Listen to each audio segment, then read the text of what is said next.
On the 4th of November, the producer, director, and creative director of FF16 were interviewed by Famitsu and were asked questions regarding the latest FF16 trailer. I'll leave a link to the interview in the description below. Now, let's get on to the juicy bits. The first thing that was created was the world map, followed by Clive. It was decided to use summons as a major part of the story, and the creative director, Kazutoyo Mahiro, then forged everything from there on in. Initially, there were supposed to be no chocobos or Mughals. However, Yoshida felt that it won't look like an FF game without them, and so they were added. Yes, there will be Mughals in FF16. Rather than have the summons appear, it was decided to tightly entwine them with the stories, so it took a long time to complete the form of the world setting. Even though there are 6 countries, but not all of them will be explorable. It was decided not to make this an open world game at an early stage. The battles have been classified into 3 types: human versus human, human versus large enemy, and summon versus summon. Human versus human will feature the basic battle system. Human versus large enemies will be special and will utilize the terrain, and things on the stage can be used to attack. Summon versus summon battles will feature a completely new set of controls or a battle system, and each one will be unique.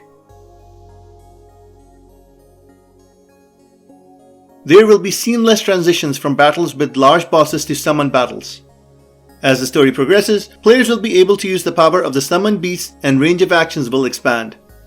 There is no such thing as MP management. When asked if a dominant becomes petrified, will a new dominant be born immediately? Mahiro explained that the next dominant will emerge under various conditions. If the predecessor is gone, the next one may be hundreds of years later, or it may be soon. There is a rule that each attribute can only have one dominant at a time. Second life on a fire? But that's impossible.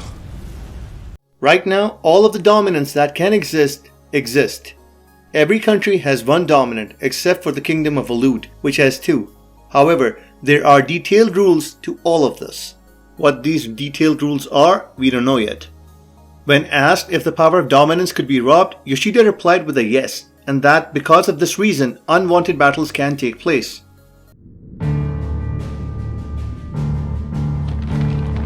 It has been 1500 years since the fall of our forebears. Another interesting thing that was discussed was that the woman in the narration of the latest trailer, when you play the game and you see who it is, you may go like, wow.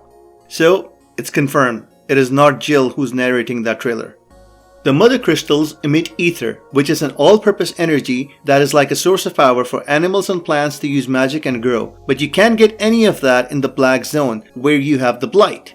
So basically, areas afflicted with the blight are places where nothing can be done and they continue to grow. About 20% of the continent of Storm, which is located to the west of Elastia, has been eroded by the blight. Since mother crystals are scattered around the continent, there is a nuance that there still is a large amount of ether being emitted by the mother crystals only in the surrounding area, so it is still okay. However, the amount of ether being emitted by the mother crystals is also decreasing, which is causing further problems. Any area afflicted by the blight cannot return to its original state.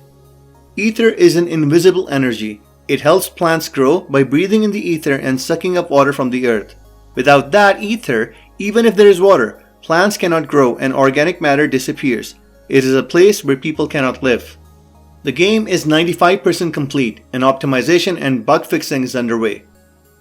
No new codes are being added because the team doesn't want to deal with new bugs. More information will be revealed by the end of this year along with the release date, so I'm going to keep my eyes open on the Game Awards this year. In the end, Yoshida said, "I think it's the first FF game in a long time with a heavy and depressed atmosphere, and that's why it's packed with a lot of things that can be expressed. I hope you enjoy it as well. So from now on, I'd like to release information that will get everyone excited, and I'd like to liven things up until the release, so please support me. Yoshida-san, you have all my support." So, what do you all think? Pretty interesting stuff. We got lots of juicy bits out of this interview, and if you want to read this entire interview, there's a lot more information. I'll put a link in the description below. Please leave a like, subscribe, and comment below with your thoughts. I'd love to hear from you guys. And I'll be sure to keep you posted whenever there's new information around. See you in the next video.